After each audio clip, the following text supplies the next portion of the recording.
Assalamualaikum warahmatullahi wabarakatuh. Selamat pagi anak-anak. Bagaimana kabar kalian? Ibu harap kalian tetap dalam keadaan sehat dan selalu semangat untuk belajar. Pada pagi hari ini, Ibu akan memberikan penjelasan materi tema 2 subtema 2. Pentingnya udara bersih bagi pernapasan. Sebelum kita lanjutkan untuk menyimak video pembelajaran ini, alangkah baiknya anak-anakku siapkan buku tulis, buku LKS, dan alat tulis. Harap disimak video ini sampai selesai karena nanti pengiriman respon tidak seperti biasanya. Yang biasanya kalian mengirimkan pesan suara, untuk kali ini pengiriman respon yaitu dengan cara menjawab pertanyaan-pertanyaan yang ada pada video, ditulis di buku tugas tematiknya. Batas pengumpulan hari Sabtu sore. Soalnya ditulis lalu dijawab. Lanjut saja di materi pertama yaitu PPKN yang terdapat pada buku LKS tematik halaman 103, 105, dan 112. Hak, kewajiban, dan tanggung jawab. Hak merupakan sesuatu yang mutlak menjadi milik seseorang dan penggunaannya tergantung kepada orang yang bersangkutan. Sedangkan kewajiban merupakan sesuatu yang harus dilakukan dengan penuh rasa tanggung jawab. Tanggung jawab adalah kesadaran manusia akan tingkah laku atau perbuatan baik yang disengaja maupun yang tidak disengaja. Hak dan kewajiban sebagai warga masyarakat. Hak sebagai warga masyarakat yaitu sesuatu yang mutlak menjadi milik seseorang yang berkedudukan sebagai warga masyarakat. Sedangkan kewajiban sebagai warga masyarakat adalah sesuatu yang harus dilakukan seseorang sebagai warga masyarakat dengan penuh rasa tanggung jawab. Melaksanakan kewajiban dengan penuh tanggung jawab. Kewajiban anak sebagai anggota keluarga yaitu segala sesuatu yang harus dilakukan untuk menjaga hubungan antar keluarga dan nama baik keluarga dengan penuh tanggung jawab. Kewajiban anak sebagai warga sekolah ialah segala bentuk keharusan yang wajib dilaksanakan untuk memperoleh hak yang pantas didapatkan. Hak, kewajiban, dan tanggung jawab sebagai peserta musyawarah. Kewajiban peserta musyawarah diantaranya menaati tata tertib musyawarah, menghargai pendapat orang lain, menghormati perbedaan pendapat, melaksanakan keputusan musyawarah dengan tanggung jawab. Hak-hak peserta musyawarah diantaranya menyampaikan pendapat, memberikan saran dan kritik, menyetujui atau tidak menyetujui pendapat orang lain, mendapatkan perlakuan yang sama dalam musyawarah. Pertanyaan untuk kalian silakan ditulis di bukunya masing-masing. Apakah perbedaan hak, kewajiban, dan tanggung jawab? Silakan dijawab.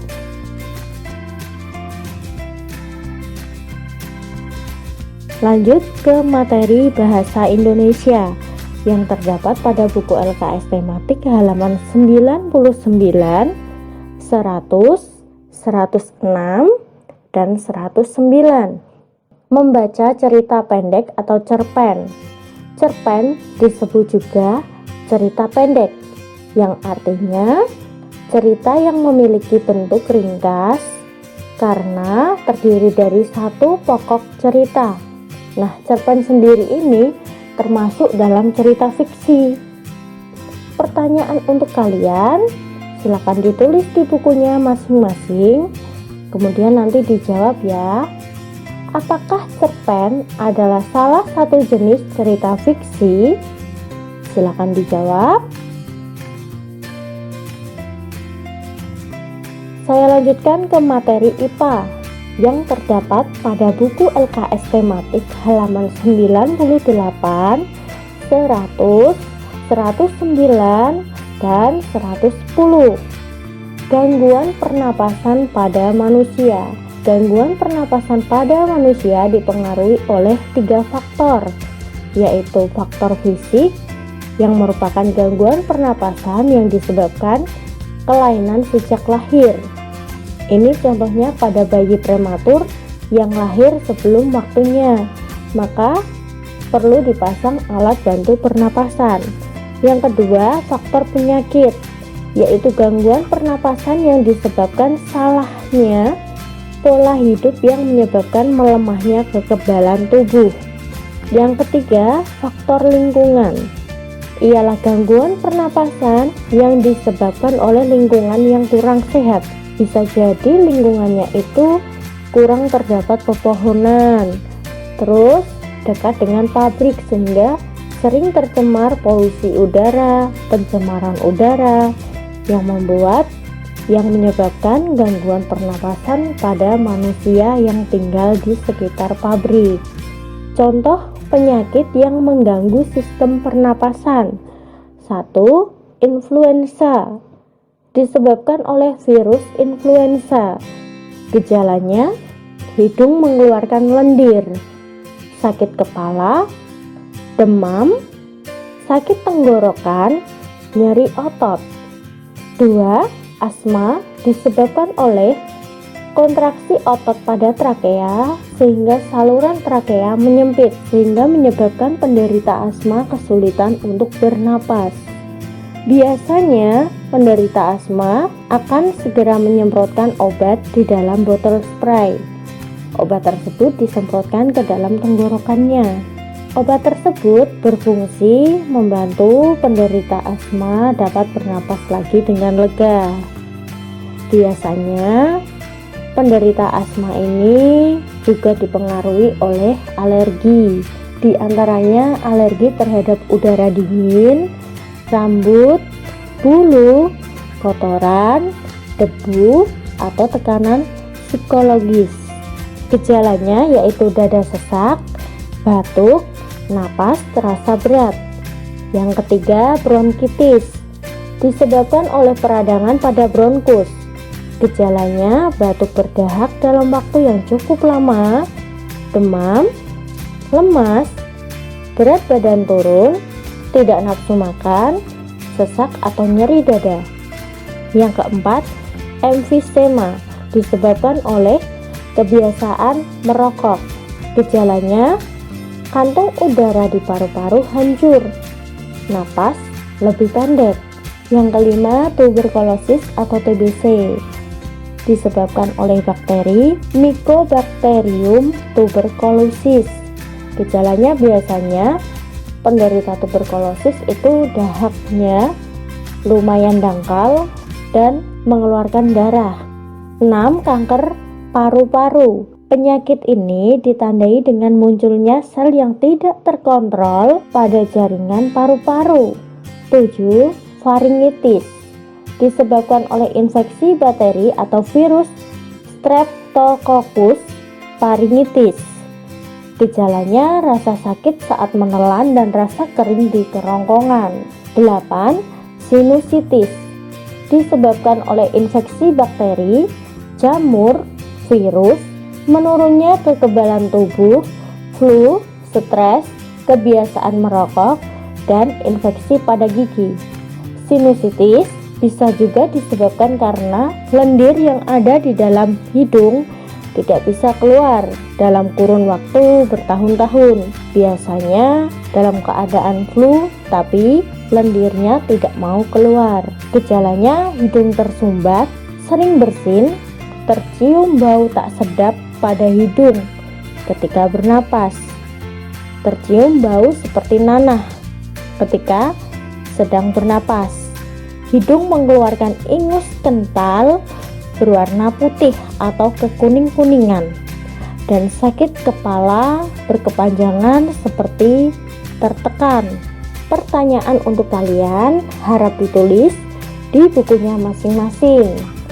Sebutkan 5 contoh penyakit pada sistem pernapasan manusia. Silakan dijawab.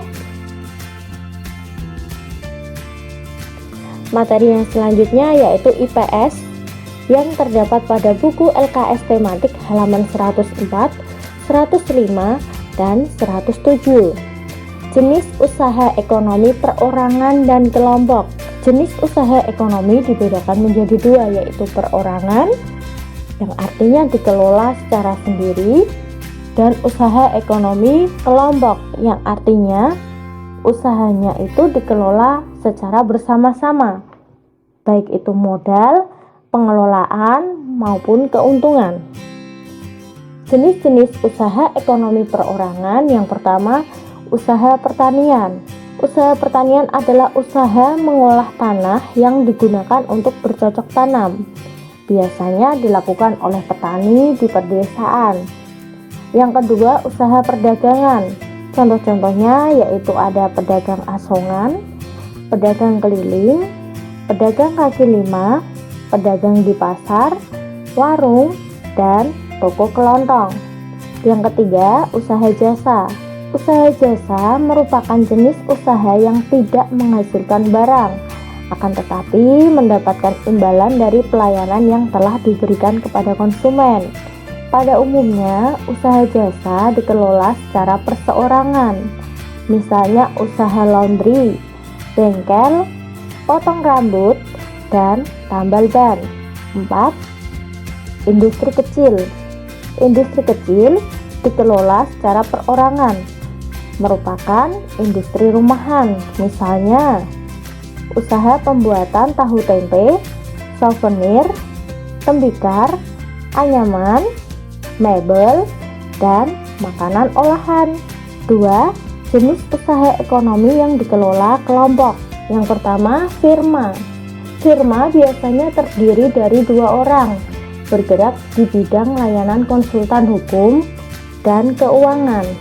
Anggota firma juga bertanggung jawab penuh atas risiko kerugian firma.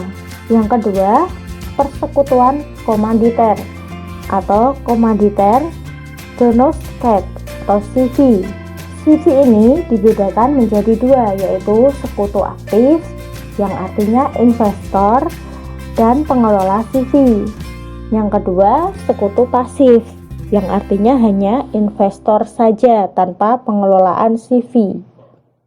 CV dapat dikembangkan dari firma dengan alasan kemungkinan firma ingin memperluas usahanya. Akan tetapi, jika firma ingin memperluas usahanya, membutuhkan banyak modal. 3. Perseroan terbatas atau PT. Perseroan terbatas atau PT adalah usaha bersama yang modalnya berupa kumpulan saham. Saham yaitu bukti kepemilikan suatu perusahaan atas penyetoran modal. Setiap saham memiliki nilai nominal tertentu. Pemilik saham akan memperoleh keuntungan berupa dividen. Jika perseroan ingin mengembangkan dan memperluas usaha, sahamnya dapat diperdagangkan di pasar modal. 4. Badan usaha milik negara atau BUMN. BUMN dapat berbentuk perusahaan umum atau perum dan perseroan terbatas atau PT. BUMN bergerak di bidang usaha yang bersifat strategis atau vital. Di Indonesia juga terdapat badan usaha milik negara atau BUMD yang berfungsi untuk membangun perekonomian daerah dan nasional, memenuhi kebutuhan rakyat, dan menyediakan lapangan pekerjaan. 5. Koperasi. Koperasi adalah jenis usaha yang dijalankan secara bersama-sama berdasarkan asas kekeluargaan. Tujuan utama koperasi adalah mensejahterakan anggotanya. Modal diperoleh dari setoran atau iuran anggota. Pembagian keuntungan atau SHU, sisa hasil usaha, dihitung berdasarkan andil anggota. Biasanya dibagikan setiap akhir tahun bersamaan dengan rapat anggota tahunan atau tutup buku. Koperasi pertama kali dikembangkan oleh Dr. Andes Muhammad Hatta. Oleh karena itu disebut sebagai Bapak Koperasi Indonesia. Bentuk-bentuk koperasi. 1. Koperasi konsumsi, yaitu usaha bersama yang menyediakan berbagai barang konsumsi untuk memenuhi kebutuhan sehari-hari, misalnya beras, gula, minyak goreng, sabun, peralatan rumah tangga, dan barang elektronik. 2. Koperasi simpan pinjam, yaitu usaha bersama yang menyediakan layanan simpan dan pinjam. Koperasi jenis ini menerima simpanan dari anggota. Selanjutnya, uang yang telah terkumpul dipinjamkan kepada anggotanya. 3. Koperasi produksi, yaitu usaha bersama yang menyediakan bahan baku produksi dan menyalurkan hasil produksi anggotanya. Koperasi ini beranggotakan para produsen atau pengusaha, misalnya pengusaha batik, pengusaha tahu, pengusaha tempe, atau peternak sapi perah. 4. Koperasi jasa, yaitu usaha bersama yang menyediakan layanan atau jasa tertentu bagi anggotanya. Contohnya koperasi angkutan.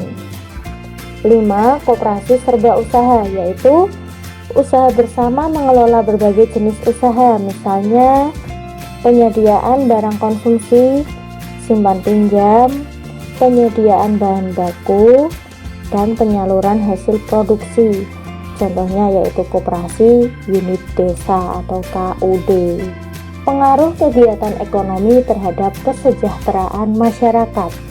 Yang pertama, produksi. Produksi adalah kegiatan menambah nilai guna suatu barang atau menghasilkan barang baru guna memenuhi kebutuhan hidup.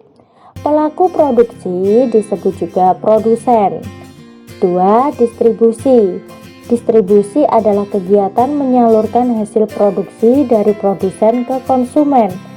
Pelaku distribusi disebut juga distributor. 3. Konsumsi. Konsumsi adalah kegiatan menggunakan atau mengurangi nilai guna suatu barang ataupun jasa. Pelaku konsumsi disebut juga konsumen. Pertanyaan untuk kalian, silakan ditulis di bukunya masing-masing. Sebutkan 5 contoh kegiatan konsumsi yang setiap hari kamu lakukan. Ya, silakan dijawab ya.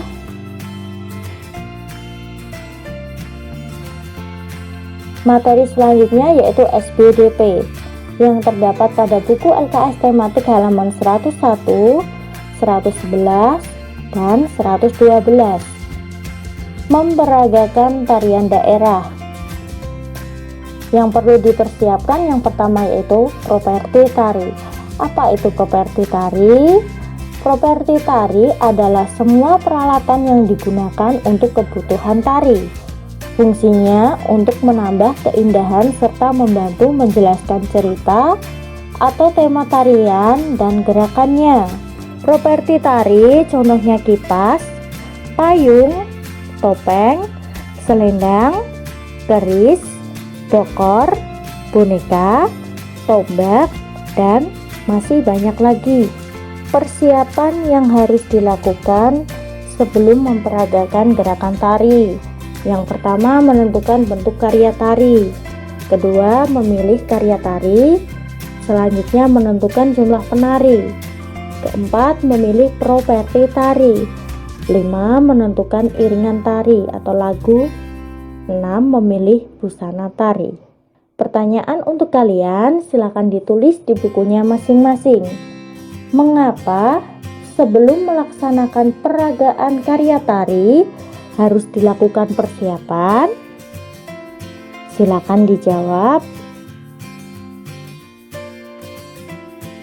Nah, bagaimana pembelajaran pada hari ini? Jika ada materi yang belum jelas, bisa ditanyakan melalui WA Bu Ayu. Cukup di sini pembelajaran pada hari ini. Kita bertemu lagi di pembelajaran daring berikutnya. Wassalamualaikum warahmatullahi wabarakatuh.